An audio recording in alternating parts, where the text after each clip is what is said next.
গত 2 দিন দেখতে পাচ্ছি দিল্লি থেকে বিশ্বনবী মোহাম্মদ রাসূলুল্লাহ এবং তার জামাই হযরতে আলীকে নিয়ে ব্যঙ্গাত্মক করে কার্টুন ছাপিয়েছে, অপমান করছে। হঠাৎ করে কয় এতদিন তো আমরা কিছু দেখলাম না, হঠাৎ এখন এসা গান দিল, মানে এ সরসরি আপনাকে কে দিচ্ছে? বাংলাদেশে এখন ওনাদের দুর্গা পূজা শুরু হবে, একটা ডাঙ্গা লাগানোর চেষ্টায় আছে।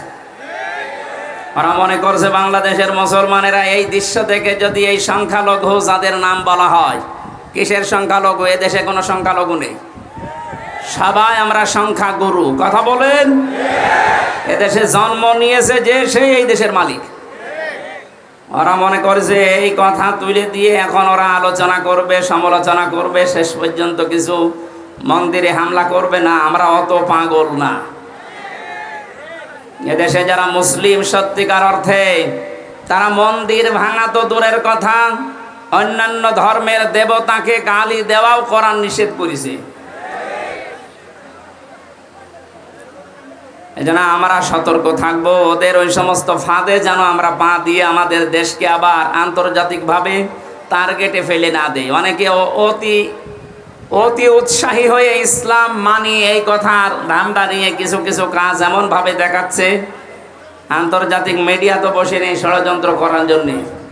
ওরা কিন্তু এমন এমন কিছু কাজ করে শেষ পর্যন্ত ডক্টর মোহাম্মদ ইউনূসকে দিয়ে এই শব্দগুলো যারা ফেরি করেছিল, এই জঙ্গিবাদ, মৌলবাদ, এগুলো আবার আমাদের ঘাড়ের উপরে চাপিয়ে, আমি বাকিটা বলতে পারলাম না, দুঃখিত। এই জন্য আমরা সংক্ষিপ্ত এবং আমরা সাবধান সতর্ক থাকবো ইনশাআল্লাহ।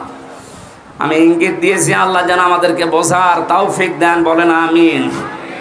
যারা চাচ্ছেন এদেশে ইসলাম বিদায় করে অন্য কিছু দাঁড় করিয়ে আপনি শান্তি পাবেন না, আমেরিকা শান্তিতে নেই। কে বলেছে শান্তিতে আছে?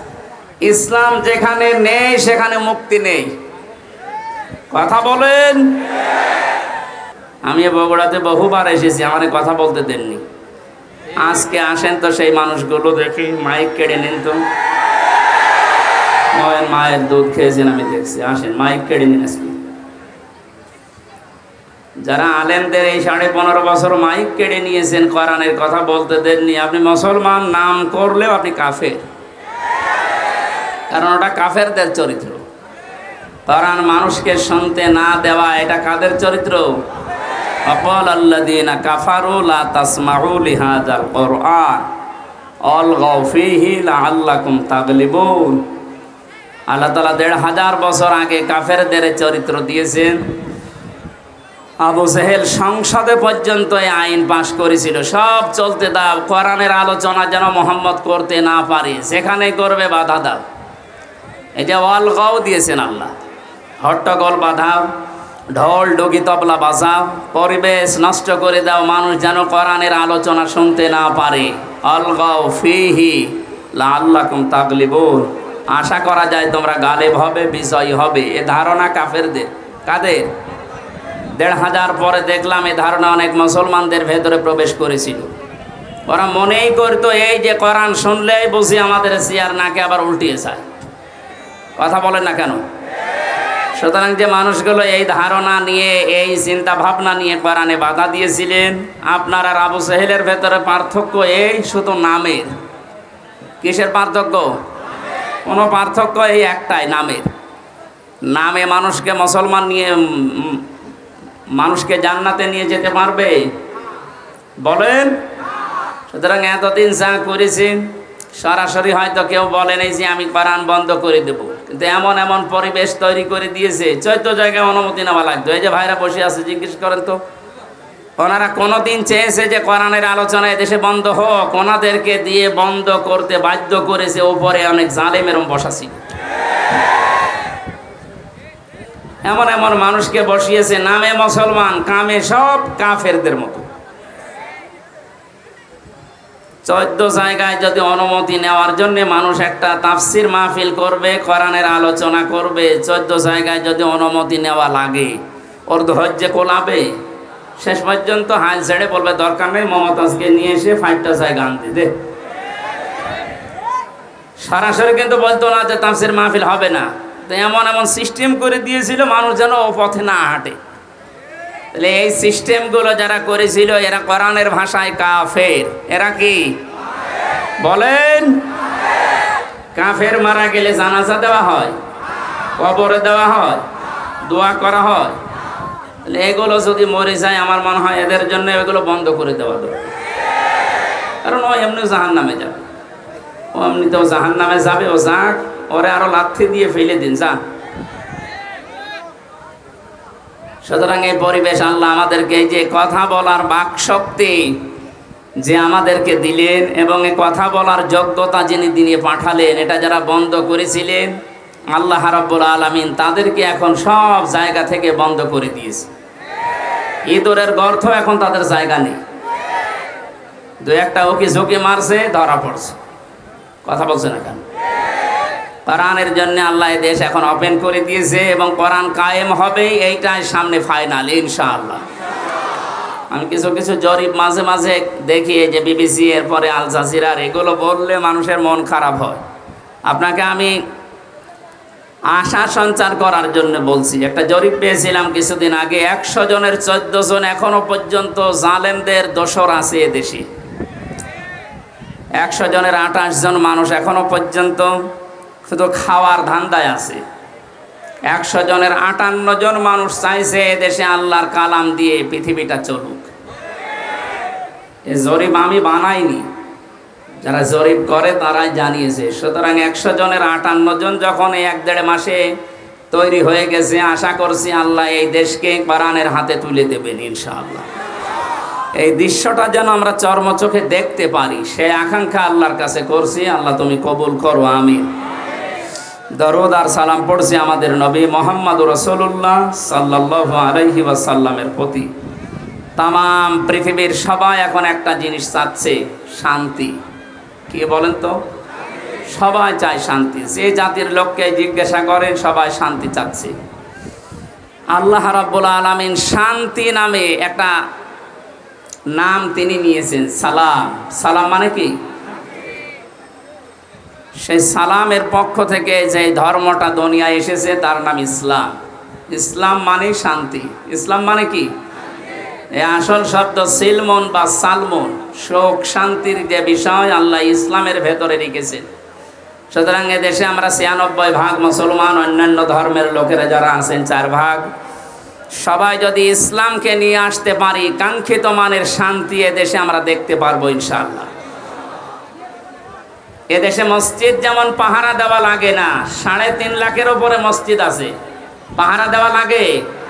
আরো জোরে বলেন। মসজিদ যেমন পাহারা দেওয়া লাগে না, ইসলাম এদেশে যদি এসে যায় মন্দিরও পাহারা দেওয়া লাগবে না। যে যার ধর্ম ওপেন ভাবে নিরাপত্তার সাথে পালন করবে, কোনো অসুবিধা নেই। অনেকের ধারণা এই যে ইসলাম আসলে আমি যে একটু লাল পানি খাই ওইটার কি হবে, কোনো অসুবিধা নেই। অনেকে বলে যে আমি আকিস বিড়ি খাই, আজিজ বিড়ি খাই, এইটার কি হবে? আপনি মসজিদের ভেতরে যদি প্রবেশ করে, মসজিদ এমন একটা জায়গা, সেখানে গেলে যদিও আপনার বিড়ি খেতে মনে চাচ্ছে খেতে পারবেন, যদিও ডাল বাবা খেতে মনে চাচ্ছে ওই পরিবেশে খেতে পারবেন, কারণ আপনার বিবেকে বাধা দেবে, কারণ ওই পরিবেশে ওইটা চলে না। কথা বলে না কেন? কারণ ওই জায়গাতে বিধান চলে কার? এই জন্য ওখানে প্রবেশ করলেই বলা লাগে আল্লাহুম্মা আফতাহলি আবওয়াবা রহমাতিক, হে আল্লাহ তোমার রহমতের যত দরজা, বাবের বহু বচন আবওয়াব বলা হয়, সব খুলে দাও। কারণ পুরা পরিবেশটাই রহমত দিয়ে বেষ্টিত। করেছেন কে? ওখানে আল্লাহর বিধান চলার কারণে যদি পুরা এরিয়া আল্লাহ রহমত দিয়ে ভরপুর করে দেয়, এই 56,000 বর্গ মাইলে ওই আল্লাহর বিধান যদি কায়েম হয়, 100 ভাগ আমরা বিশ্বাস করতে পারি 56,000 বর্গ মাইল মসজিদের মতো নিরাপদ হয়ে যাবে। এরকম জায়গায় আপনার আর লাল পানি খেতে মনে চাইবে না। কথা বলেন না কেন? এক লোক আর শোনার পরে বলেছিল, হুজুর জান্নাতে নাকি সব পাওয়া যায়, ওয়ালাকুম ফিহা মা তাশতাহি আনফুসুকুম ওয়ালাকুম ফিহা মা তাদদাউন। মনের ভেতরে কামনা বাসনা যা আছে সব নাকি পাওয়া যায়। যে বিড়ি পাওয়া যাবে, না বিড়িও পাওয়া যাবে, কিন্তু বিড়ি খাওয়ার মতো মন আপনার থাকবে না। ও নাপাক জিনিস খাওয়ার মতো মন আপনার তৈরি হবে না। জাহান্নামের যে 7টা খাবারের কথা আছে, তার প্রথম নাম্বার খাবার হচ্ছে আগুন। নাম কি? বলেন বলেন। বিড়ি যেটা দিয়ে খায় ওটার নাম কি? তা আপনি কি জাহান্নামের খাবার খেতে পারেন? আমার মনে হয় বগুড়াতে বিড়ি খাওয়া লোক, সিগারেট খাওয়া লোক নেই নাকি? যদি থাকেন আপনি এই বদ অভ্যাস ছেড়ে দিন। দেবেন তো? কারা বিড়ি সিগারেট ছেড়ে দেবেন দেখে হাত তোলেন তো। ও, আপনার এই এলাকায় আছে বোঝা যাচ্ছে। খান, আস্তে আস্তে ছেড়ে দেবেন ইনশাআল্লাহ। শান্তির জন্য আজ বিভিন্ন ধান্দা করা হচ্ছে, বিভিন্ন জায়গায় আমরা ধর্ণা দিচ্ছি। আল্লাহর পক্ষ থেকে শান্তির যে বিধান আমাদের কাছে এসেছে, ইন্নাদ-দীনা ইনদাল্লাহিল ইসলাম, পৃথিবীতে যদি কেউ শান্তি পেতে চায় তার মনোনীত যে পাঠানো ইসলাম, এইটার কাছে আত্মসমর্পণ করা লাগবে। কথা বলেন না কেন? সুতরাং ওপেন ভাবে বলছি, এদেশে যদি শান্তি, সর্বাত্মক ভাবে আমরা শান্তি, শাস্তি, নিরাপত্তা চাই, ইসলামের বিকল্প কিচ্ছু নেই। যত তন্ত্র মন্ত্র, যত বাদ আছে সব আমাদের 53 বছরে দেখা হয়ে গেছে। এই কথা বলেন না কেন? 53 বছর বাবা চালিয়েছে, আমরা অনেকে দেখি, আমি দেখি না, এ মুরব্বী দেখিস। আপনাদের শহীদ প্রেসিডেন্ট জিয়াউর রহমান চালিয়েছে, আমি দেখি না, ওনারা দেখেছে। এই যে পাশের চাচা এরশাদ চাচা চালিয়েছে, ও আমি দেখি না, আমার 92 সালে জন্ম। আপনাদের এই জেলার ভাবি পুত্রবধূ উনি চালিয়েছে। পাশের জেলার পরের জেলা রংপুরের ভাবি, ববু বলা হয় যাকে, উনি চালিয়েছে। গত বছর আমরা দেখলাম, কাঙ্ক্ষিত মানের শান্তি পেয়েছি। বলেন, এখন শুধু দেখতে বাকি আছে যে কোরআন দিয়ে চললে কেমন দেখা যায়। একটু একটু মনে আশা জাগে না যে কেমন লাগে? একটু দেখি তো। আমার তো জীবনের সবচাইতে বড় আশা, আকাঙ্ক্ষা, তামান্না এইটা, আল্লাহ যা করো করো, অন্তত চর্ম চোখে এটা দেখে মরার তৌফিক দিয়ে যে 56,000 বর্গ মাইল কোরআন দিয়ে চলছে। এটা কারা চান দেখে? লিল্লাহে তাকবীর। এই আন্দাজ হাত তুলেন না, এটা কিন্তু সাক্ষী দেওয়া। এটার পক্ষে থাকা লাগবে, যেটা আমরা দেখতে চাই যে আসলে এটা দিয়ে চললে কেমন দেখা যায়। মক্কা মদিনায় আমি ছিলাম, আমি দেখেছি ওখানে 100 ভাগ এটা চলে না, 70 ভাগ আছে, তাই যে শান্তি পাওয়া যায়। এখানে যদি 100 ভাগ কায়েম হয়ে যায়, বাংলাদেশটা মিনি জান্নাত হয়ে যাবে। আরো জোরে বলেন। বাংলাদেশে জেনারেল যে দলগুলো আছে তাদেরকে বলছি, আমি আপনাদেরকে বাঁচাতে চাই, কারণ কোরআনের চোখ আপনার মুখে নেই, চোখে নেই, এই জন্য আপনি হয়তো অন্য কিছু দেখেন। সূরা নূরের ভেতরে আল্লাহ জানিয়েছেন, আল্লাযীনা কাফারু আ'মালুহুম কাসারাবিম বিকিআতি ইয়াহসাবুহু সামআনু মাআ হাত্তা ইযা জাআহু লাম ইয়াজিদহু শাইআ ইলা আখিরি আয়াত।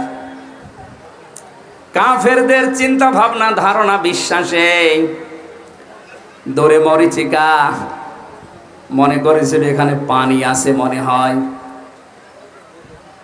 মরুভূমির ভেতরে যখন সূর্যের তীব্র দাহ শুরু হয়ে যায়, এই যে বিশ্ব রোডগুলোতে আপনি দেখবেন, ঢাকা বগুড়া যে মহাসড়ক আছে, দূর থেকে গাড়ি চালিয়ে দুপুরবেলা দেখতে মনে হয় যে পানি আছে সামনে, মনে হয় পিচ গরম হওয়ার পরে পানির মতো টলমল করে, কাছে যাওয়ার পরে দেখা যায় না, পানি নেই। পৃথিবীর কাফেরদের দৃষ্টান্ত আল্লাহ এইভাবে দিয়েছেন। আল্লাহর পাঠানো ইসলাম বাদ দিয়ে যত তন্ত্র মন্ত্র, যত ইজম, যত বাদ আছে, আমি নাম নিলাম না, সে যে বাদই হোক, সমাজবাদ বলেন, জাতীয়তাবাদ বলেন, ধর্ম নিরপেক্ষবাদ বলেন, যত বাদ আছে, তন্ত্র মন্ত্র আছে, এসবগুলোকে মানুষ মনে করে এর ভেতরে শান্তি আছে। কাছে যাওয়ার পরে দেখে না, এটা পানি না।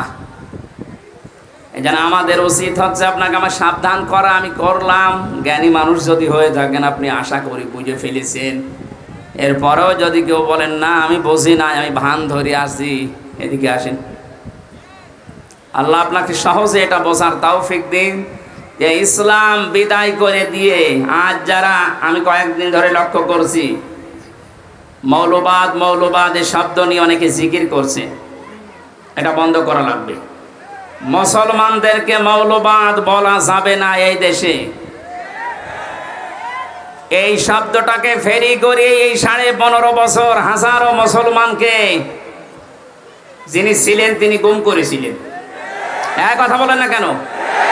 এই শব্দটাকে ফেরি করে হাজারো মানুষকে আয়না ঘরে রেখেছিল। এই শব্দটাকে ফেরি করে আমাকে জেলখানায় রেখেছিল 3 বছর। এটা দাদাদের পক্ষ থেকে দেওয়া আন্তর্জাতিক একটা ষড়যন্ত্র। এখানে যারা পা দিচ্ছেন আপনি ওই জালেমদের মতো মাজা ভাঙবে।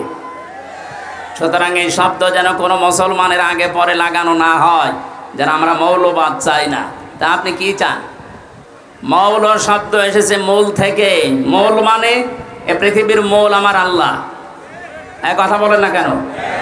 মূল হচ্ছে নবীজি। আল্লাহ নবী যদি না থাকে তে থাকবে কি? সুতরাং এই পৃথিবীতে মৌলবাদ এটাকে যদি কেউ গালি দেয় সে যেন সরাসরি আল্লাহকে গালি দেয়। গালি হিসাবে এটা ব্যবহার করা না। এই ফেরি আর করা যাবে না। আপনি ষড়যন্ত্রে পা দিয়ে আবার না জানি কোন বিপদ ডেকে আনতে চাচ্ছেন। বুঝে হোক না বুঝে হোক এটা যদি কেউ করে থাকে এই শব্দ যেন আর কারো মুখে আমরা না শুনি।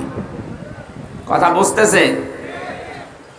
গত 2 দিন দেখতে পাচ্ছি দিল্লি থেকে বিশ্বনবী মোহাম্মদ রাসূলুল্লাহ এবং তার জামাই হযরতে আলীকে নিয়ে ব্যঙ্গাত্মক করে কার্টুন ছাপিয়েছে, অপমান করছে। হঠাৎ করে কয় এতদিন তো আমরা কিছু দেখলাম না, হঠাৎ এখন এসা গান দিল মানে? এ সরসরি আপনাকে কে দিচ্ছে? বাংলাদেশে এখন ওনাদের দুর্গা পূজা শুরু হবে, একটা ডাঙ্গা লাগানোর চেষ্টায় আছে। ওরা মনে করছে বাংলাদেশের মুসলমানেরা এই দৃশ্য থেকে যদি এই সংখ্যালঘু যাদের নাম বলা হয়, কিসের সংখ্যালঘু? এ দেশে কোনো সংখ্যালঘু নেই, সবাই আমরা সংখ্যাগুরু। কথা বলেন? এদেশে জন্ম নিয়েছে যে সে এই দেশের মালিক। ওরা মনে করছে এই কথা তুলে দিয়ে এখন ওরা আলোচনা করবে, সমালোচনা করবে, শেষ পর্যন্ত কিছু মন্দিরে হামলা করবে। না, আমরা অত পাগল না। এদেশে যারা মুসলিম সত্যিকার অর্থে, তারা মন্দির ভাঙা তো দূরের কথা, অন্যান্য ধর্মের দেবতাকে গালি দেওয়াও কোরআন নিষেধ করেছে। এজন্য আমরা সতর্ক থাকবো, ওদের ওই সমস্ত ফাঁদে যেন আমরা পা দিয়ে আমাদের দেশকে আবার আন্তর্জাতিকভাবে টার্গেটে ফেলে না দেয়। অনেকে অতি উৎসাহী হয়ে ইসলাম মানি এই কথার ধান্দা নিয়ে কিছু কিছু কাজ এমনভাবে দেখাচ্ছে, আন্তর্জাতিক মিডিয়া তো বসে নেই ষড়যন্ত্র করার জন্যে। ওরা কিন্তু এমন এমন কিছু কাজ করে শেষ পর্যন্ত ডক্টর মোহাম্মদ ইউনূসকে দিয়ে এই শব্দগুলো যারা ফেরি করেছিল, এই জঙ্গিবাদ, মৌলবাদ, এগুলো আবার আমাদের ঘাড়ের উপরে চাপিয়ে, আমি বাকিটা বলতে পারলাম না, দুঃখিত। এই জন্য আমরা সংক্ষিপ্ত এবং আমরা সাবধান সতর্ক থাকবো ইনশাআল্লাহ। আমি ইঙ্গিত দিয়েছি, আল্লাহ যেন আমাদেরকে বোঝার তৌফিক দেন, বলেন আমিন। যারা চাচ্ছেন এদেশে ইসলাম বিদায় করে অন্য কিছু দাঁড় করিয়ে আপনি শান্তি পাবেন না। আমেরিকা শান্তিতে নেই। কে বলেছে শান্তিতে আছে? ইসলাম যেখানে নেই সেখানে মুক্তি নেই। কথা বলেন? এক দোকানদার তার কর্মচারী রেখেছিল নাম ইসলাম। নাম কি? তার একটা মেয়ে ছিল নাম শান্তি। ইসলাম আর শান্তির মাঝে মাঝে দেখা হয়, শেষ পর্যন্ত মন দেওয়া নেওয়া হয়ে গেছে। দোকানদার টের পেয়ে ডাক দিয়ে বলছে, বেটা তুমি গরিব মানুষ, আমার বাড়িতে কাজ করে খাও, আমার দোকানের কর্মচারী আর আমার মেয়ের দিকে নজর দিয়েছো, আচ্ছা করে পিটিয়েছে। ইসলাম মনে মনে ভাবতেছে, মালিক আমার মেয়ের সাথে মিল করার কারণে আমারে মারধর করলে এই শান্তি কতদিন তোমার বাড়ি থাকে আমি না দেখে দম নেব না। স্টেশনে বগুড়ায় যে কল দিয়েছে, শান্তি তুমি কোথায়? বসে বাড়িতে, সাজগজ করে চলে আসো, আজকে পালানো লাগবে। ইসলামের কথা মতো শান্তি সব কিছু নিয়ে পালিয়েছে। সকালবেলা এই লোকটা রাস্তায় দৌড়াচ্ছে আর এলাকার মানুষকে বলছে, আমার শান্তি গেল কোথায়? লোকজন বলছে, শান্তি গেল কোথায় মানে? যে আমার মেয়ে শান্তিকে আমি খুঁজে পাচ্ছি না। লোকজন ডাক দিয়ে বলে, বেটা তোমার দোকানে সে কর্মচারী ইসলাম কোথায়? ওকে তো আমি মারধর দিয়ে বের করে দিয়েছি। মানুষজন বলে, তুমি কি মাথা খারাপ না পাগল? ইসলাম মারধর ধরে বের করে দিলে এখন শান্তি তালাশ করো? ইসলাম যেখানে আছে শান্তি ওখানে গেছে। এইটা আজ যারা বের করে দিতে চাচ্ছেন, এইটা বের করে দিলে এতে আর কিছু থাকবে না। কারণ এখানে ৯৬% মুসলমান। কত ভাগ? নামাজ কালাম কম পড়তে পারি, কিন্তু আল্লাহ রসুলের বিরুদ্ধে আমরা এই দেশে অন্তত ৯৬% মানুষের কেউ নেই। আল্লাহ আমাদেরকে সম্মতি দিন, বলেন আমিন। কোরআনে কারীম থেকে আমরা সূরা আনআমের ৮০, ৮১, ৮২ এই আয়াতগুলো তিলাওয়াত করেছি। আমি এত লম্বা কথা কোনো জায়গায় বলি না, বেশি হয়ে গেছে আজকে। সংক্ষেপ করছি আলোচনাটা শুধু শিক্ষাগুলো নিয়ে আসার জন্য। খুব খেয়াল করে শুনবেন।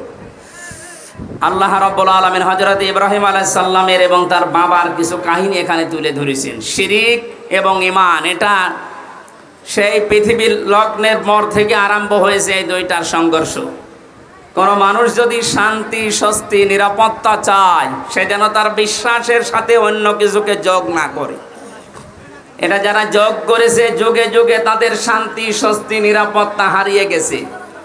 আর যারা তাদের ঈমানের সাথে জুলুমকে, শিরিককে মিশ্রিত করেনি, আল্লাহ তাদেরকে শান্তিতে রেখেছে। যে মানুষগুলো আজ আল্লাহর বিধানের সাথে, আল্লাহর শক্তির সাথে, পাওয়ারের সাথে অন্য কাউকে শরিক করে বুক ফুলিয়ে বেড়ানোর চেষ্টায় আছেন, আপনি কি মনে করেন আপনি বাতিলের পক্ষে, আল্লাহর বিরুদ্ধে অবস্থান নিয়ে কোনো ভয় নেই, চিন্তা নেই, আর আমি আল্লাহর পক্ষে অবস্থান নিয়ে ভয় করব, আপনি এই কথা মনে করেন? আল্লাহ ওইটা আমাদেরকে শুনিয়েছে। রব্বুল আলামিন বলেন, কাইফা আখাফু মা আশরাকতুম ওয়ালা তাখাফুনা আন্নাকুম আশরাকতুম বিল্লাহি মা লাম ইউনাজ্জিল বিহি আলাইকুম সুলতানা। ১৫০০ বছর আগে আয়াতটা নাজিল হয়েছে। আমি আয়াতের তাফসীর যখন পড়ি আমার মনে হয় বাংলাদেশ দেখি আল্লাহ এই মাত্র নাজিল করেছে। এদেশে বহু মানুষ আজ ইসলামপন্থী যারা, এদের কথাগুলো তারাও বোঝে, তারাও দেখে এদের কাজ কারবার। দেখার পরেও মানুষগুলো না দেখার মনে হয় ভান করে থাকে। এরা চায় আল্লাহর একাত্মবাদ, আল্লাহর ওয়াহদানিয়াতকে দেশে প্রতিষ্ঠা করতে। আর মানুষগুলো আল্লাহর বিপক্ষে অবস্থান নিয়ে, আল্লাহর আইনের বিপক্ষে নতুন আইন তৈরি করে শিরিক করে আর বুক ফোলাতে। আল্লাহ তাআলা নবীজিকে দিয়ে বলাচ্ছেন, হে নবী আপনি এই কথাটা মানুষকে জানানো, কাইফা আখাফু, কেমন করে আমি ভয় করি, মা আশরাকতুম, যা তোমরা শরিক করো, ওয়ালা তাখাফুনা আন্নাকুম আশরাকতুম বিল্লাহ, তোমরা আল্লাহর সাথে শরিক করে তার সাথে অংশীদার স্থাপন করে ভয় করো না। আর আমরা আল্লাহর একত্ববাদ এই দুনিয়ায় প্রতিষ্ঠা করতে গিয়ে ভয় পাবো কোন কারণে? তোমাদের পক্ষে কোনো দলিল নেই, সব মন গড়া কথা। আর আমি যেটা করতে চাই এটার পক্ষে আমার আল্লাহর পক্ষ থেকে দলিল আছে। শান্তি, স্বস্তি, নিরাপত্তা এইটা দেওয়ার একচ্ছত্র মালিকানা দুনিয়ার কেউ না। কার বলেন তো? ফাইজুল ফারিকাইন আহাক্কু বিল আমনি, এই দুই দলের ভেতরে নিরাপত্তা পাওয়ার জন্য সবচাইতে বেশি হকদার কারা? ইন কুনতুম তা'লামুন, যদি তোমাদের জানা থাকে বলো দেখি। এ প্রশ্ন ছুড়ে দিয়ে আল্লাহ নিজেই জবাব দিচ্ছেন, আল্লাযীনা আমানু ওয়া লাম ইয়ালবিসু ঈমানাহুম বিযুলমিন উলাইকা লাহুমুল আমনু ওয়া হুম মুহতাদুন। এই পৃথিবীতে শান্তি, স্বস্তি, নিরাপত্তা এ শব্দটা তাফসিরে বারবার আমি লেখা পেয়েছি, এজন্য উচ্চারণ করছি। তামাম দুনিয়ার মানুষ কিন্তু এইটাই চায় যে আমি শান্তিতে থাকতে চাই, আমি স্বস্তি চাই, আমি নিরাপত্তা চাই। আল্লাহ বলেন এটা আমি শুধুমাত্র নির্ধারিত করে দিলাম তাদের জন্যে যারা দুনিয়ায় ঈমান আনে। জোরে বলেন সুবহানাল্লাহ।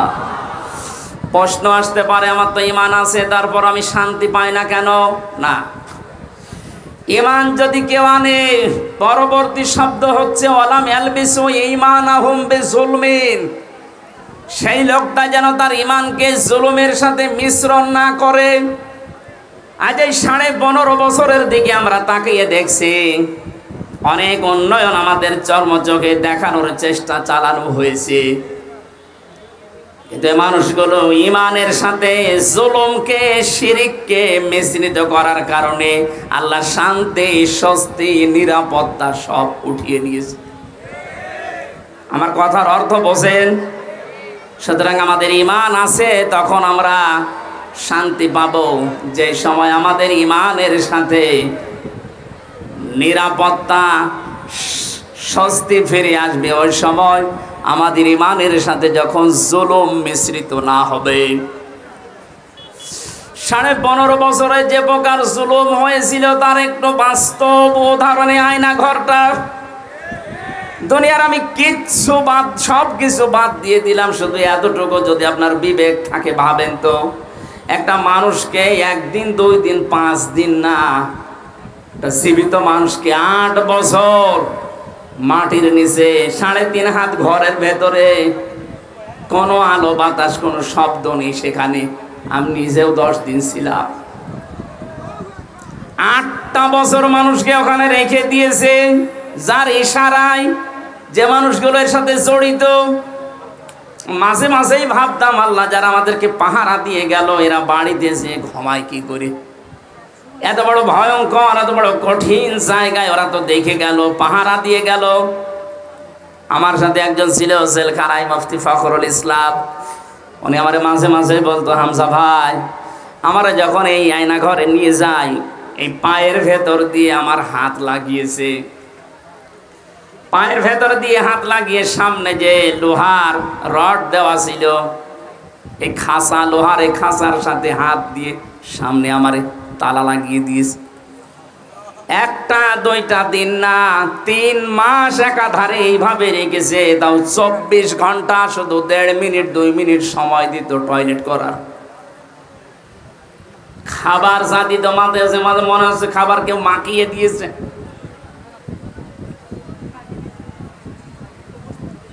আপনি একটু বিবেক দিয়ে ভাবেন তো, একটা কোনো মানুষ যার ন্যূনতম বিবেক আছে, ঈমান না থাক, বিবেক তো আছে আপনার, এটা মেনে নেওয়া সম্ভব? আপনি দাবি করছেন আমার ঈমান আছে, আমি তো শান্তি, স্বস্তি, নিরাপত্তা পাই না। আরে ভাই, আপনার ঈমানের সাথে তো জুলুম মিশ্রিত। এখানে জুলুমের অর্থ তাফসিরে এসেছে জুলুম আই শিরিক। যাদের ঈমানের সাথে জুলুম মিশ্রিত থাকবে, শিরিক মিশ্রিত থাকবে, তাদের জীবন থেকে আল্লাহ শান্তি তুলে নেবে, স্বস্তি বাদ দিয়ে দেবে, নিরাপত্তা আল্লাহ নিজে তুলে নেবে। বলেন নাউজুবিল্লাহ। এই জুলুমের যখন একেবারে শেষ হয়ে যায়, তখন আল্লাহ পাক ধরেন। কালকে একটা আয়াত পেয়েছিলাম কোরআনে কারিমে, আমি এর আগেও পড়েছি, কিন্তু এই আগস্টের 5 তারিখের সাথে দেখলাম আয়াতটা 100 ভাগ মিলে গেছে। সূরা আনামের 44 নম্বর আয়াতটা, ফালাম্মা নাসু মা যুক্কিরু বিহি ফাতাহনা আলাইহিম আবওয়াবা কুল্লা শাইইন। আল্লাহ পাক বলেন, যখন এই মানুষগুলো আমার বিধান, আমার আইন, আমার কানুন তাদের কাছে যাবার পরে আস্তে আস্তে ভুলে গেল, তাদের শান্তির, তাদের ক্ষমতার, তাদের যে বাহনগুলো, এগুলো আমি আল্লাহ আরো বাড়িয়ে দিলাম। লাফাতাহনা, আমি আল্লাহ খুলে দিলাম। ফাতাহনা আবওয়াবা কুল্লা শাইইন হাত্তা ইযা ফারিহু বিমা উতু। আমার এই নিয়ামত পাওয়ার পরে মানুষগুলো আরো বেশি আনন্দিত, এত আনন্দিত হয়েছিল যে পেছনের কোনো কথা তাদের আর মনে ছিল না। আয়াতটা নাযিল হয়েছে 1500 বছর আগে, অথচ 15.5 বছরের সাথে মিলালে আমার মনে হচ্ছে মিলে যাচ্ছে। 2006 সালে এই অক্টোবরের 28 তারিখে যারা পিটিয়ে মানুষ হত্যা করে ড্যান্স দিয়েছিল লাশের উপরে, এটা দেখার পরে ওই সময় আমি চিন্তা করেছিলাম, আল্লাহ এরাও মানুষ? আমার মনে হয় না। কোন জায়গা থেকে যেন একবার তাফসির মাহফিল শেষ করে বাড়ি যাচ্ছিলাম, বাসের পেছনে ছিলাম বসা, ড্রাইভারের মাঝখানে দেখলাম রাস্তায় একটা কুকুর পড়ে আছে মরি। ড্রাইভার সাহেব মাঝখান দিয়ে না দিয়ে বাম দিয়ে চালিয়ে দিল, তো গাড়িটা ঝাঁকি দিয়ে উঠেছে। ড্রাইভারকে বললাম, ভাই আপনি এমন করলেন কেন? ড্রাইভার আমারে বলে, হুজুর আপনি দেখতে পাচ্ছেন না যে একটা কুকুর মরে পড়ে আছে? আমি মরা কুকুরের ওপর আবার গাড়ি চালিয়ে দেব, আমার বিবেক নেই? আমি বললাম, ভাই ও তো মরা কুকুর, ও মরে গেছে, ওকে মারলে কি আর না মারলে কি? ড্রাইভার আমার দিকে ঘুরে বলছে, হুজুর আপনি কি আসলে হুজুর? আপনি কেমন হুজুর? আপনি দেখছেন একটা জিনিস মরে গেছে, আমি ডবল করে আবার মারবো, আমার বিবেক নেই? ওর গায়ে থাবা দিয়ে বললাম, এই কথাটা শোনার জন্য আমি ছিলাম। একটা মরা জিনিস ডবল করে মারা যায় না, আপনার বিবেকে এটা সায় দিচ্ছে। অথচ বাস্তবতায় দেখেন, এই দেশে অনেক মানুষকে আমরা দেখেছি জীবিত মানুষ পিটিয়ে মারার পরে লাশের উপরে ড্যান্স দিয়েছে। আপনার মতো বিবেকও তাদের নেই। আপনি একটা কুকুরকেও, মরা কুকুর আবার ডবল করে মারতে চান না, আর ওরা জীবিত মানুষকে হত্যা করে লাশের উপরে ড্যান্স দেয়। ওরা কোন মানুষ? এটা দেখার পরেই ভেবেছিলাম, না আল্লাহ এরকম এত বড় নৃশংস কাজ যারা করতে পারে তাদেরকে আল্লাহ দুনিয়ায় কোনোদিন শান্তি দেবে না। ক্ষমতা পাওয়ার তাদের হাতে আল্লাহ দেওয়া সম্ভব না, কিন্তু দেখলাম না, ঠিক 2 বছর পর আল্লাহ তাদেরকে 9 সালে দিয়েছে। কথা বলেন না কেন? দিল 9 বছর, 5 বছর পরে মনে করলাম 13 সালে যা কেমন হয় পড়ে যাবে, তো না। 13 সালের পরে দেখি না 18 সালে আবার আল্লাহ ওদেরকে দিয়েছে। 18 সালের পরে মনে করলাম না, আর টেকা সম্ভব না। শেষ পর্যন্ত দেখলাম 24 সালে আবার আল্লাহ ওদেরকে দিয়েছে। কথা বলছেন না কেন? আল্লাহ রাব্বুল আলামিন বলেন, মানুষ যখন আমার বিধান ভুলে গিয়ে তাদের মন মতো কাজ করতে গিয়ে জুলুমের একেবারে সর্বশেষ সীমা পার হয়ে যায়, ফাআখাযনাহুম বাগতাতান, আমি হঠাৎ করে তাদেরকে এমন ভাবে পাকড়াও করি তারা দিশেহারা হয়ে যায়। 1500 বছর পরে 2024 সালের 5 আগস্টের দিকে তাকান, 100 ভাগ আয়াতটা মিলে যাচ্ছে। কোন স্মরণ ছিল আল্লাহর কথা? যার ন্যূনতম স্মরণ থাকবে আল্লাহর ভাষা যে আমাকে কিন্তু জবাব দেওয়া লাগবে, সে কোনোদিন আয়না ঘরের দায়িত্ব পালন করে সে খাবার খেতে পারে না। জেলখানায় আমাদের সাথে দায়িত্ব যারা পালন করেছে তারাও যে বাইরে যে খাবার খেত কি করে, আমার বিশ্বাস হয় না। আলেমদের সাথে যা আচরণ করতো ভেতরে, অন্য মানুষের কথা তো বাদই দিলাম।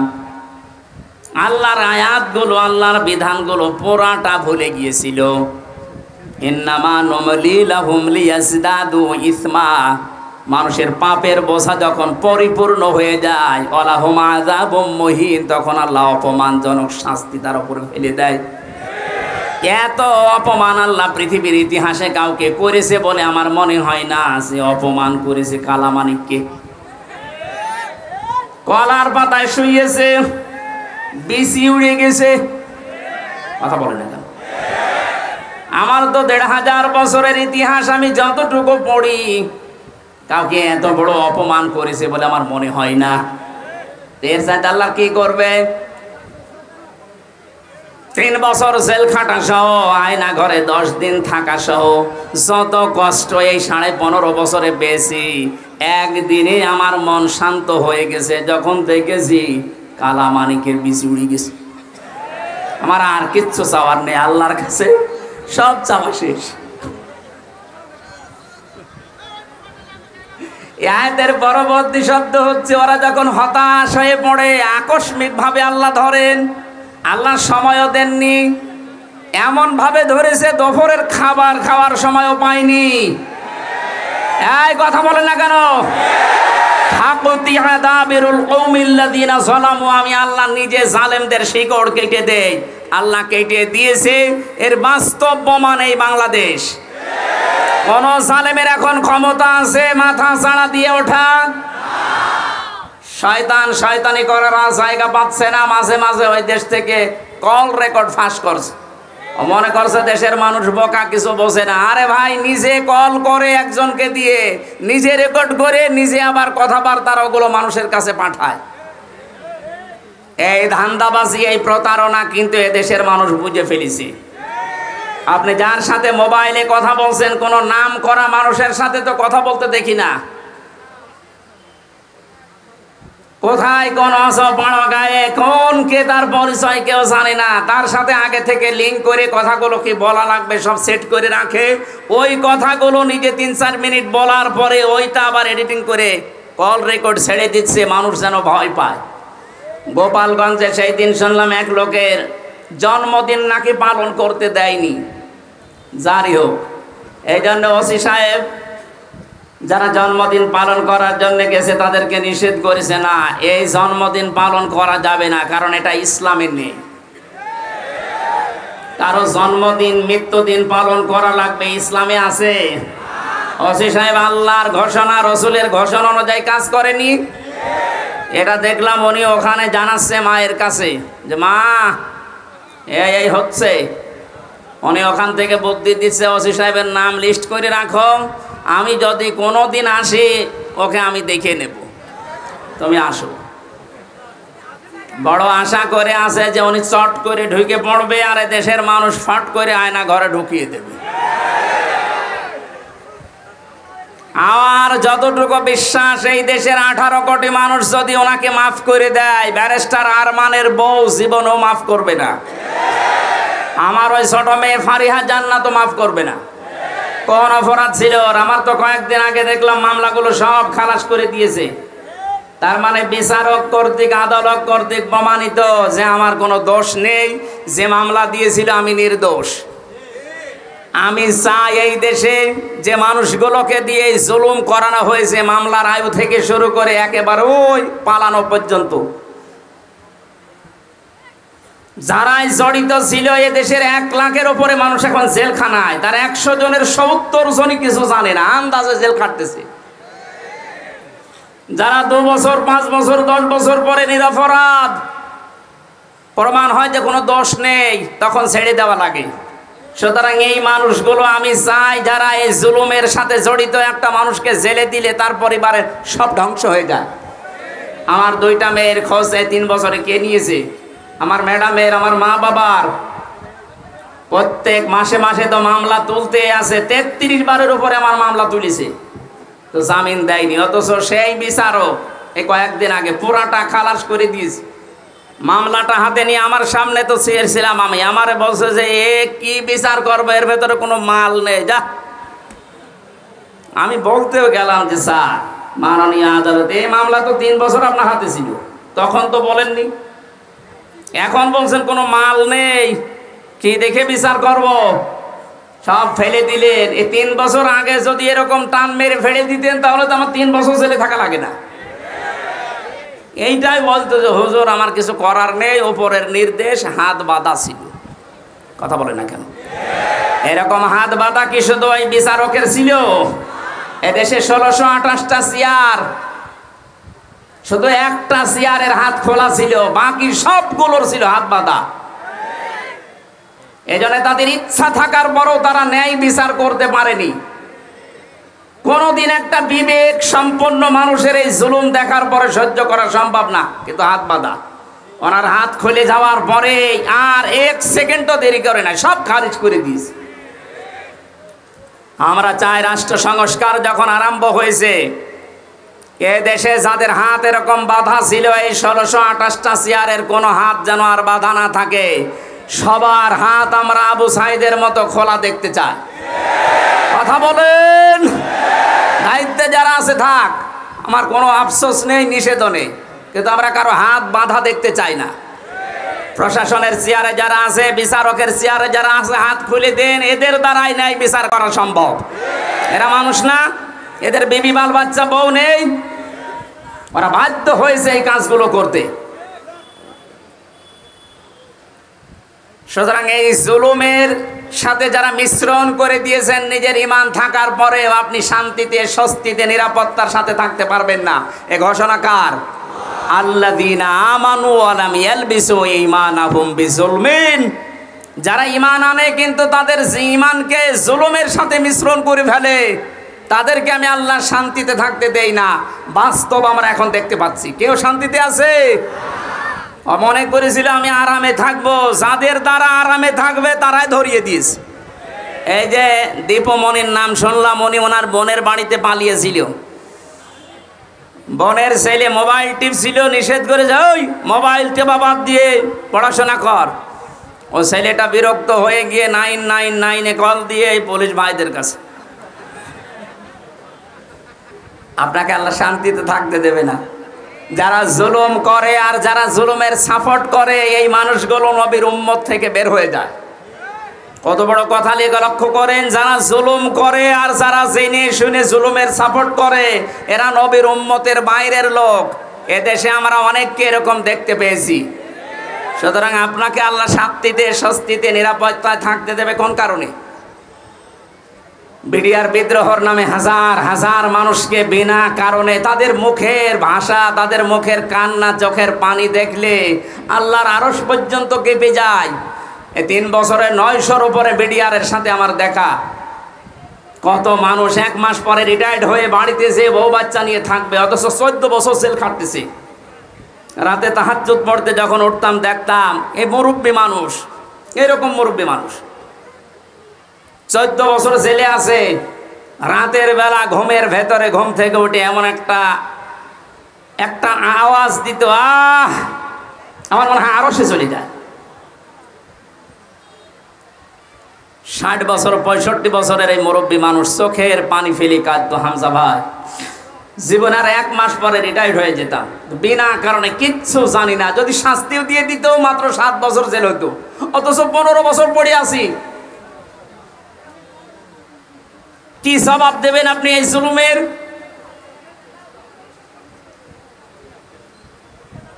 জালেম এই শব্দটা শুনলে আমার ভয় লাগে, কারণ জালেমরা হামজার টার্গেট না। আমির জামাত ডাক্তার শফিকুর রহমান ঘোষণা দিয়েছেন আমরা মাফ করে দিলাম, কিন্তু ভিকটিম যারা জুলুমের শিকার, তারা যদি কিছু করে আমরা কিছু বলতে পারবো না, কারণ তারা এই জালেমরা আল্লাহর মামলার আসামি। জালেমরা মামলার আসামি কার? এটা তো আমি বানালাম নাকি?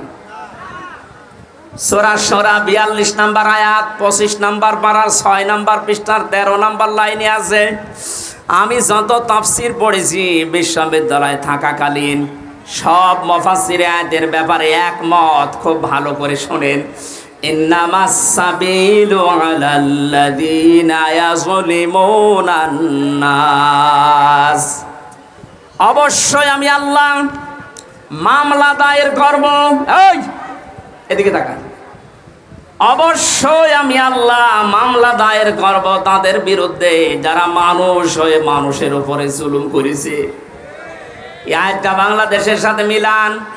আমার তো মনে হয় অনেকের জীবনে এটা মিলে যাচ্ছে। কোন কারণে কিচ্ছু জানে না, লোকটা ঘুমিয়ে আছে ঘরে, ঘুম থেকে উঠে যাচ্ছে জেলখানায়। কি গো তুই গাছ কেটেছিস, অথচ গাছ কাটা কি ও কিছুই জানে না। এরকম মিথ্যা মামলা দেশে ছিল না? আরো আসতে বলেন। এই বিষয়গুলো আমি নিজে জানতাম না, জেলখানায় 3টা বছরে ধাপে ধাপে দেখেছি, তাই বলছি। বললাম না 100 জনের 70 জন মানুষ অন্তত কিছুই জানে না। জেলে ঘুমিয়ে আছে, পরের দিন আবার ঘুম ভাঙার পরে কোথায় গো? বাড়িতে। কেন? কিছুই জানে না। মাঝখান থেকে পরিবারের কাছ থেকে 1.5-2 লাখ টাকা নিয়ে আল্লাহর ওলি জামিন করিয়ে দিয়েছে। এই জুলুমের শেষ কোথায়? আপনি কি জবাব দেবেন আল্লাহর কাছে? এজন্য জালেমদের কোন সম্পদ আল্লাহ দুনিয়ায় কাজে লাগাতে দেয় না। তার বাস্তব প্রমাণ এই দরবেশ কত টাকার মালিক ছিল আপনি হিসাব করতে পারেন? কি হয়েছে তার টাকাগুলো? এখন শানের উপরে ঘুমানো লাগে। আমাদের যেখানে রেখেছে 3টা বছরে এই মাটির উপরে, শানের উপরে, এখন তার ওই জায়গায় থাকা লাগছে।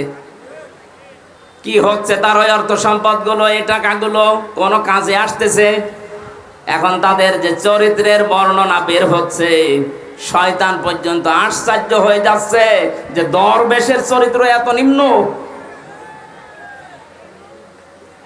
এই জন্য আমাদের সাবধান হওয়া উচিত। আমি আজটার বাস্তব প্রমাণ দিয়েই বলছি, এদেশে শেখ হাসিনা থেকে শুরু করে যারা তার দোসর ছিল সবাই আল্লাহর মামলার আসামি। মামলার বাদী যত বড় হয় মামলা মেটানো তত কঠিন হয়। এক কথা বলেন না কেন? আমার মামলার বাদী যদি আমার সত্যি কথা বলছি কোনো সলিমদ্দি হতো, আমি যদি আকিস গ্রুপে চাকরি করতাম, আপনার কয় টাকা লাগতো? টাকা দিয়ে হলে আমি 2-3 দিনে বের হয়ে চলে আসতাম। কিন্তু এমন মানুষ বাদী, এই জন্য 33 বার ওঠার পরও মামলার জামিন হয়নি। উনি বিদায় নেওয়ার কয়েকদিন পরে জামিন সব শেষ। সুতরাং এখানে বাদী কিন্তু যিনি পালিয়েছে উনি না, হামজাও না, মামলার বাদীকে। আপনি দেখেন আপনার দ্বারা আবার জুলুম হয়ে যাচ্ছে না তো? আজ অনেকে নিজের স্ত্রীর উপরে জুলুম করছি, পরিবারের উপরে জুলুম করছি, স্ত্রী হিসাবে স্বামীর উপরে জুলুম করছি।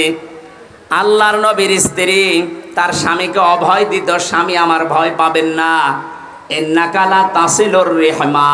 এই পৃথিবীতে যারা আত্মীয়তার সম্পর্কগুলো ঠিক রাখে তাদেরকে আমার আল্লাহ কখনো ভয় দেখান না। জোরে বলেন সুবহানাল্লাহ। নবীজি যখন ওহী নিয়ে এসা ভয় পেয়েছিলেন, তিনি বলছিলেন জাম্মিলুনি জাম্মিলুনি, আমাকে ঢেকে দাও। খেয়াল করেন, আমাকে ঢেকে দাও, আমি ভয় পেয়েছি। হযরতে খাদিজাতুল কুবরা রাদিয়াল্লাহু তাআলা আনহা ওই সময়ও কিন্তু মুসলমান হননি, কারণ কালিমার দাওয়াত পাননি। ওই সময় তিনি নবীজিকে ডাক দিয়েছিলেন, ইয়া আবাল কাসেম, হে কাসেমের পিতা, কাল্লা, কখনো না, আল্লাহি, আল্লাহর কসম, মা ইখজিকাল্লাহু আবাদান, কখনো আল্লাহ আপনাকে লাঞ্ছিত অপমানিত ভয় দেখাতে পারে না। সম্মানিতা মা বোনেরা যারা এসেছেন তাদেরকে এবার বলছি, হযরতে খাদিজাতুল কুবরা বিশ্ব নবীকে ওই দিন 5টা বিষয় শুনিয়েছিলেন ভয় না পাওয়ার কারণ হিসাবে। আপনি আপনার স্বামীকে যদি এই কথাগুলো বলতে পারেন আর আপনার স্বামীর চরিত্রের ভেতরে যদি এগুলো দেখতে পারেন, বুঝবেন ওই স্বামী হক পথে আছে।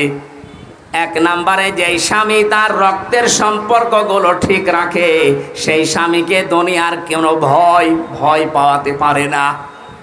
অথচ আজ লক্ষ লক্ষ পরিবারের দিকে তাকান, অধিকাংশ পরিবারে বউর কারণে স্বামী তার রক্তের সম্পর্কগুলো ঠিক রাখতে পারে না। এই কথা বলছেন? স্বামীর রক্তের সম্পর্ক ছিল তার ফুফুর সাথে, তার সাথে, তার ভাইয়ের সাথে, তার বোনের সাথে। এমন বউ পেয়েছে নামাজ পড়ে, রোজা রাখে, কালো বোরকা পরে, কিন্তু এগুলোর সাথে আমার আসল সম্পর্ক যেগুলো হক আদায় করা দরকার এগুলো করতে গেলে ওর আর মন পাওয়া যায় না। এমন বউ দেশে নেই। আপনি নামাজ রোজা কালো বোরকা পড়ে জাহান্নামে যাবেন। নবীজি জানিয়েছেন, কোন স্ত্রী লোক যদি চায় যে তার স্বামীর হায়াত আরো বেড়ে যাক, তার স্বামীর মান সম্মান, টাকা পয়সা, অর্থ সম্পদ, প্রভাব প্রতিপত্তি, ক্ষমতা দুনিয়ায় বাড়তেই থাক, তাহলে সেই মহিলা যেন সব সময় তাকিদ দেয় তার স্বামীকে, স্বামী তুমি যা করো না কেন সম্পর্কগুলো রক্তের ঠিক রাখো। কিন্তু আজ হাজারো পরিবারে এরকম মহিলা পাওয়া যাচ্ছে না, অথচ নামাজ পড়ে। এক কথা বুঝতেছেন না? মা বোন যারা এসেছেন, নবীর স্ত্রীর মতো এই চরিত্র আপনাদের থাকা লাগবে, তারপরে খাদিজার সাথে জান্নাত। আপনার স্বামীকে আপনি সব সময় তাকিদ দেবেন, সাহায্য করবেন, তুমি যা করো করো, কিন্তু নিজের স্ত্রী হয়ে আমি তোমাকে বলছি যতগুলো সম্পর্ক আছে রক্তের, আমাদের যা হয় হোক, এদের সাথে ঠিক রাখো, আল্লাহ নিজে পুষিয়ে দেবেন। সুবহানাল্লাহ বলে। 2 নম্বরে হযরতে খাদিজা বলেছিলেন, অতাহমিলুল কাল্লা, হে স্বামী, কখনো আপনাকে আল্লাহ ভয় দেখাতে পারেন না, কারণ আপনি মানুষের বোঝা হালকা করে দেন। এই শব্দটা আমি এখন পর্যন্ত, এতদিন পর্যন্ত ভালো বুঝতাম না। এখন গভীরে চিন্তা ভাবনা করে দেখছি যে এর ভেতরে এত কথা খাদিজা বলেছিলেন। হে স্বামী, আপনি মানুষের বোঝা হালকা করে দেন। এটা নবীর চরিত্র ছিল, তিনি বোঝা হালকা করে দিতেন। আর আমরা এমন উম্মত হয়ে দাঁড়িয়েছি, মানুষের বোঝা হালকা করা দূরের কথা, মানুষের বোঝা আরো বাড়িয়ে দিচ্ছি। 850 বছর আগে পালিয়েছিল লক্ষণ সেন, আর তার পেতাত্তা পালিয়েছে 5 আগস্টে। উনি যাওয়ার সময় বলে গিয়েছে সেনাপ্রধানকে নাকি যে যাবার পরে এমন এমন কাজ তোমরা করবা যেন এ দেশ 2 মাসের বেশি টিকতে না পারে। এতটুকু বললেও হয়তো। বারবার এখন মানুষকে উনি জানাচ্ছেন যে দেশ আর 1 মাসের বেশি চলবে না, কিভাবে চলে আমি দেখব, কারণ আমি যা করে এসেছি এত ঋণ এ দেশের মানুষ শোধ দিতে পারবে না। এত ঋণের বোঝা আপনি রেখে গেলেন। আমার মেয়ে হয়েছে কয়েকদিন আগে, 7-8 দিন হয়ে গেল, ওর মাথার উপর এখন 1 লাখ টাকা ঋণ। কি আমি বানিয়ে বলছি? এদেশের প্রতিটি মানুষের মাথা পিছু ঋণ এখন 1 লাখ।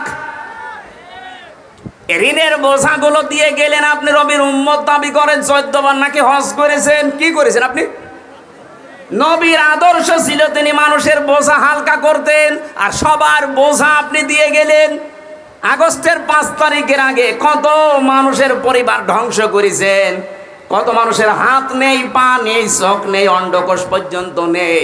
এই মানুষগুলো এখন পরিবারের বোঝা। এই কথা বোঝে?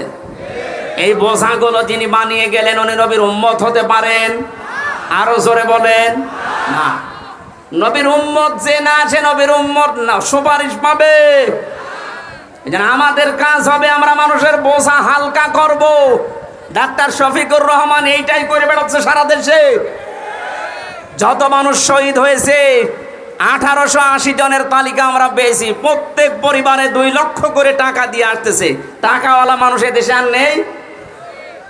কিছুটা হলেও তো তাদের বোঝা হালকা হচ্ছে। এটা নবীর উম্মতের কাজ। কার কাজ? যারা মানুষের বোঝা হালকা করে দেয় তাদের ভয় আল্লাহ দূর করে দেয়। এই জন্য ওনার কোনো ভয় আছে? আমার সাথে ছেলে 4 দিন ছিল, আমি দেখেছি লোকটার কোনো ভয় নেই, নির্ভয় বানিয়ে দিয়েছে আল্লাহ। ওনার তাওয়াক্কুল, ওনার ইখলাস এত উপরে। অনেকে বাইরে থেকে উল্টাপাল্টা মন্তব্য করে, আরে বেটা কাছ থেকে দেখেছিস তার আমল। আমার মতো যুবক মানুষ, 33 বছর বয়স আমার, আমি 1.5 পারা 2 পারা কোরআন পড়তে গেলে নামাজে দাঁড়িয়ে পা লেগে যায়। আর ওনার এক একটা সেজদায় দেখতাম তাহাজ্জুদের নামাজে 40-45 মিনিটে 1 ঘন্টা কাটিয়ে দিচ্ছে। আপনি সমালোচনা করেন বাইরে বসে বসে। সারা দেশের মানুষের ভেতরে একটা মহব্বত আলাদাভাবে আল্লাহ ওনার প্রতি তৈরি করে দিয়েছে, এমনি এমনি না।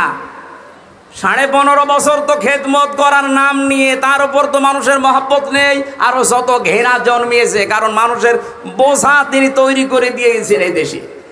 আর ইনি চেষ্টা করছেন মানুষের বোঝা যেন হালকা করা যায়। এই কথা বলেন না কেন?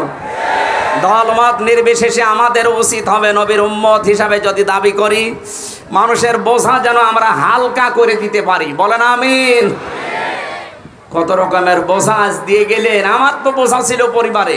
3টা বছর ওরা কি খেয়েছে না খেয়েছে আমি কিছুই জানি না, কারণ আমি যোগাযোগ বিচ্ছিন্ন ছিলাম। আমার ফাঁসির কন্ডেম সেলের ভেতরে পুরাটা যোগাযোগ বিচ্ছিন্ন করে রেখে দিয়েছে, কেউ কথা বলতে পারবেন না। বাইরের মানুষগুলো বেঁচে আছে না জীবিত আছে। আমি জেলে থাকাকালীন আমার দাদা মরেছে, আমার নানা মারা গেছে, আমার নানি মারা গেছে, আমার একটা চাচাতো ভাই মরেছে। আমি কিচ্ছু জানি না, 3 বছর পরে জানলাম তোর মরে গেছে। আপনি কোন কারণে কষ্টটা দিলেন? কি অপরাধ করেছিলাম আমি? কোরআনের কথাগুলো সঠিকভাবে তুলে ধরতাম, এইটাই আমার অপরাধ। অথচ আপনি এমন এমন মামলা আমার নামে দিয়েছে, শয়তানও বিশ্বাস করে না। এই সিরাজগঞ্জের কোন ছেলে নাকি আমার ওয়াজ শুনি সংসদ ভাঙতে গেছে তরবারি নিয়ে। আরে বেটা, তরবার নিয়ে সংসদ ভাঙা যায়? বোম মারলে ওড়ে না। এই যে সংসদের লোক বসে আছে না, তরবারি নিয়ে ভাঙা যায়। ওই মামলা দিয়ে কে কে বলেছে বলে আমির হামজার ওয়াজ শুনে আমি উদ্বুদ্ধ হয়ে এসেছি। সেই পাগলকে দেখা হয়েছিল জেলখানা। এই আমার নাম বললি কোন কারণে? আমার বলতে বলেছে। বলেন সুবহানাল্লাহ। বেচারকে মামলার যেই দিন ঢেসমেশ করে দিল ওই দিন হাসছিল। যে একটা মামলা হইল, কোন পাগল কোথায় কি করেছে।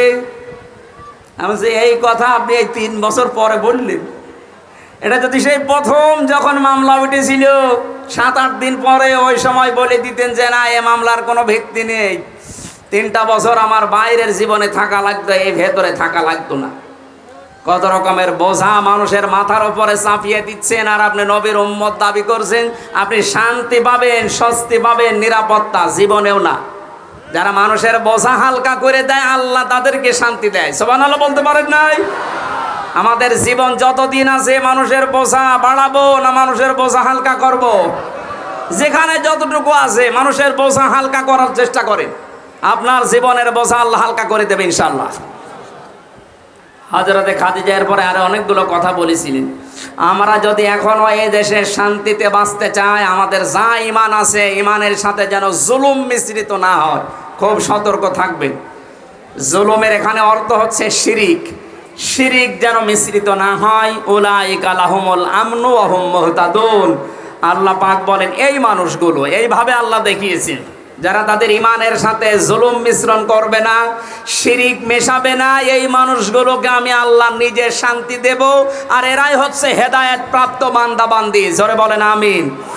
আল্লাহ এই বাস্তবতা আমরা যেন দেখতে পারি, তার পক্ষ থেকে শান্তি, স্বস্তি, নিরাপত্তা নিয়ে যেন এই দেশে বসবাস করতে পারি, সেই তৌফিক দান করুন। আমিন, আল্লাহুম্মা আমিন।